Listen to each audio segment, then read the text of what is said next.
नमस्कार, मैं हूं आपके साथ एकाग्र गुप्ता और आप देख रहे हैं राष्ट्र मिरर। बंगाल एसआईआर मामले में सुप्रीम कोर्ट ने सख्त रुख अपना लिया है और ममता सरकार के डीजीपी को फटकार लगाते हुए हलफनामा मांगा है। कोर्ट में क्या क्या हुआ, आपको सिलसिलेवार सब कुछ बताते हैं। सुप्रीम कोर्ट में सोमवार को पश्चिम बंगाल के एसआईआर मामले पर सुनवाई हुई। मुख्यमंत्री ममता बनर्जी समेत टीएमसी के अन्य नेताओं की याचिकाओं पर यह सुनवाई हुई।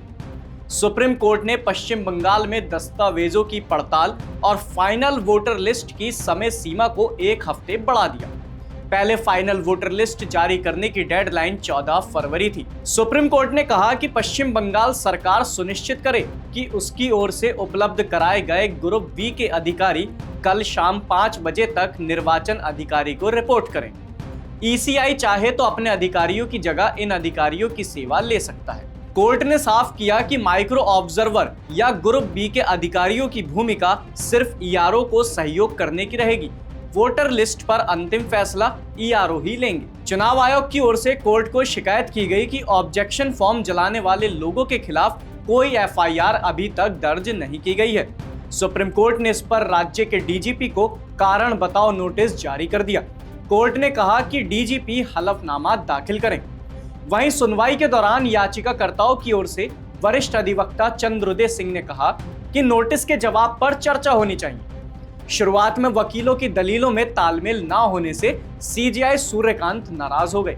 उन्होंने कहा कि सब एक साथ बोल रहे हैं और एक दूसरे की बात कट रही है, जिससे सुनवाई करना मुश्किल है। इसके बाद ममता बनर्जी की ओर से वरिष्ठ अधिवक्ता श्याम देवान ने दलीलें शुरू की। सीजीआई ने पिछली सुनवाई का जिक्र करते हुए पूछा कि क्या ड्राफ्ट में 70 लाख मतदाताओं के नामों में स्पेलिंग मिसमैच है।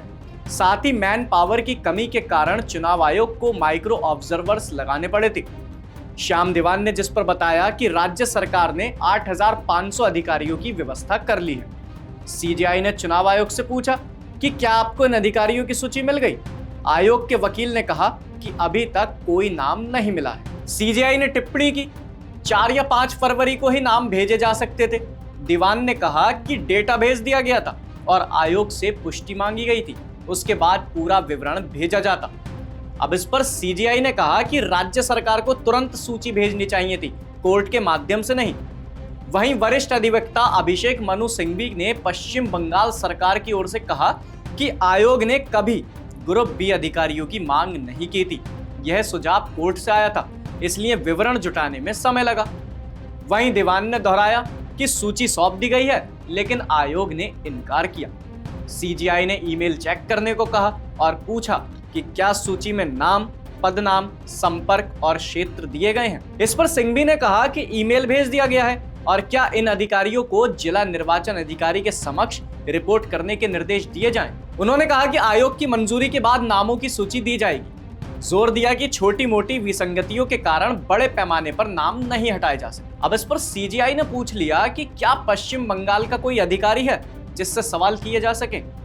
याचिकाकर्ताओं ने बताया कि पूर्व मुख्य सचिव और वर्तमान प्रधान सचिव मनोज पंत मौजूद हैं। इस पर पंत ने कहा कि 292 ERO group A SDM rank के नाम भेजे गए हैं, जिसमें कुछ आईएएस भी हैं। कुल 8,525 सहायक ईआरओ हैं। सीजीआई ने हर विधानसभा क्षेत्र में एईआरओ की संख्या पूछी, जिस पर पंत ने सूची में 65% ग्रुप बी, 10 से 12% ग्रुप सी और बाकी ग्रुप ए के अधिकारियों का नाम बताया। इन्हें तैनात करने से पहले आयोग को सूचित किया गया था। सीजीआई ने पूछा था कि क्या एईआरओ और ईआरओ से वरिष्ठ होगा। राज्य ने कहा कि एईआरओ सहायता करता है। इस पर आयोग के वकील डीएस नायडू ने कहा कि ईआरओ अर्थ न्यायिक अधिकारी होते हैं, इसलिए एसडीएम जैसे अनुभवी अधिकारियों की जरूरत थी। राज्य ने वेतन समानता पर आधारित सूची दी, लेकिन आयोग ने कहा कि विभिन्न क्षेत्रों के लोग अर्ध न्यायिक कार्य नहीं कर पाएंगे। अब इस पूरे मामले पर सीजीआई ने कहा कि अनुपयुक्त ईआरओ और एईआरओ को नए सक्षम अधिकारियों से बदला जा सकता है। दीवान ने इस पर कहा कि बदलाव में कोई आपत्ति नहीं है, लेकिन छोटी विसंगतियों के लिए बड़े पैमाने पर नाम हटाने की अनुमति नहीं। सीजीआई ने आयोग से यह भी कहा कि वे एईआरओ बदलने पर विचार करें। माइक्रो ऑब्जर्वर्स मतदाताओं की आपत्तियों पर सलाह देते हैं, लेकिन निर्णय ईआरओ लेते हैं। आयोग ने कहा कि माइक्रो ऑब्जर्वर्स को 10 दिनों का प्रशिक्षण दिया गया और दस्तावेज जांच पूरी होगी। अब इस पर सीजीआई ने सुझाव दिया कि अगर ये अधिकारी कल सुबह शामिल होते हैं तो उन्हें फाइल देखने दें, जिससे निर्णय की गुणवत्ता बढ़ेगी। सुनवाई जारी है और कोर्ट ने सभी पक्षों से सहयोग की अपील की है ताकि वैध मतदाताओं के अधिकार सुरक्षित रहें। वहीं सीजीआई ने यह भी कहा कि पश्चिम बंगाल में एसआईआर प्रक्रिया को आसान बनाने और जताई गई चिंताओं का ध्यान रखने के लिए निम्नलिखित अंतरिम निर्देश जारी किए जाते हैं। राज्य सरकार ये सुनिश्चित करे कि सभी 8,555 ग्रुप बी अधिकारी जिनकी सूची सौंपी गई है शाम 5 बजे तक जिला चुनाव अधिकारियों को रिपोर्ट करें। चुनाव आयोग के पास मौजूदा ईआरओ और एईआरओ को बदलने और योग्य पाए जाने पर अधिकारियों की सेवाओं का उपयोग करने का अधिकार होगा। आप सुप्रीम कोर्ट की इस टिप्पणी को किस तरह से देखते हैं, कमेंट सेक्शन में अपनी राय जरूर बताइए। और अगर आप चाहते हैं कि ऐसे मुद्दों पर बिना डर बिना शोर सीधे सवाल पूछे जाएं, तो राष्ट्र मिरर को सब्सक्राइब करना ना भूलें।